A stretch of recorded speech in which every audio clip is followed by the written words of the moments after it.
ਜ਼ਰਾ ਇਹ ਵੀਡੀਓ ਵੇਖਿਓ। ਉਹ ਗੱਲ ਸੁਣ ਕਾਕਾ ਓਏ, ਉਹ ਮੁੰਡਿਆ ਹਾਂਜੀ ਉਰੇ ਆ ਪੁੱਤ। ਹਾਂਜੀ ਪ੍ਰਾਹੁਣਾ ਆਇਆ? ਹਾਂਜੀ ਮੈਂ ਪ੍ਰਾਹੁਣਾ ਆਇਆ ਜੀ, ਮਾਮੇ ਦੇ ਘਰ ਆਏ ਸੀ ਅਸੀਂ। ਅੱਛਾ ਮਾਮਿਆਂ ਲਾਇਆ। ਹਾਂਜੀ ਓਏ ਅੱਗ ਬਾਲਣੀ, ਗੱਲ ਸੁਣ ਪੁੱਤ। ਹਾਂਜੀ ਹਾਂਜੀ ਉਹ ਉੱਥੇ ਦੋ ਸ਼ਾਪਰ ਤੇ ਲਿਆ ਲੱਭ ਕੇ। ਹਾਂਜੀ ਮੈਂ ਮਾਮੇ ਵਾਲੇ ਛਾਪਰ ਲੱਭਣ ਆਇਆ।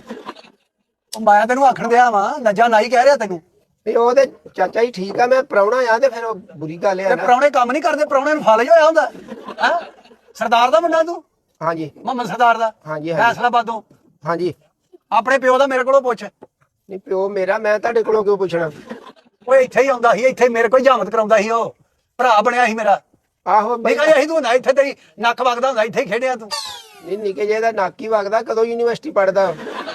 ਨਹੀਂ ਮੈਂ ਗੱਲ ਕਰ, ਉਹਦੇ ਸ਼ਾਪਰ ਲਿਆ ਪੁੱਤ ਚੁੱਕ ਕੇ ਜਾ। ਚਾਚਾ ਜੀ ਮੈਂ ਪ੍ਰਾਹੁਣਾ ਆਇਆ ਵਾਂ, ਮੈਂ ਤੇ ਕੋਈ ਆਪਣਾ ਪ੍ਰਾਹੁਣਾ 40 ਚ ਫਿਰਨ ਡਿਆ ਵਾਂ। ਤੁਸੀਂ ਤੁਹਾਡਾ ਕੋਈ ਹੈ ਨਹੀਂ, ਕੋਈ ਨਾਲ ਹੁੰਦਾ ਹੀ ਆ ਨਾ ਨਾਈਆਂ ਦੇ ਕੋਈ ਬੰਦਾ। ਉਹ ਤੂੰ ਪਿਓ ਨੂੰ ਆਪਣਾ ਮੇਰਾ ਪੁੱਛ। ਉਹ ਪਿਓ ਮੈਂ ਤੁਹਾਨੂੰ ਕਿਉਂ ਪਿਓ ਦਾ ਪੁੱਛਾਂ, ਮੈਂ ਆਪਣੇ ਮਾਮੇ ਵੱਲ ਆਇਆ ਵਾਂ। ਮੈਂ ਗੱਲ ਸੁਣ ਮੇਰੀ, ਮਾਮੇ ਵੀ ਤੇਰੇ ਮੈਨੂੰ ਜਾਣਦੇ ਆ। ਤੇਰੇ ਪਿਓ ਦੇ ਵਿਆਹ ਦੀ ਰੋਟੀ ਕਿਹਨੇ ਪਕਾਈ ਸੀ? ਕਿੰਨੇ ਪਕਾਈ? ਮੈਂ ਪਕਾਈ ਸੀ।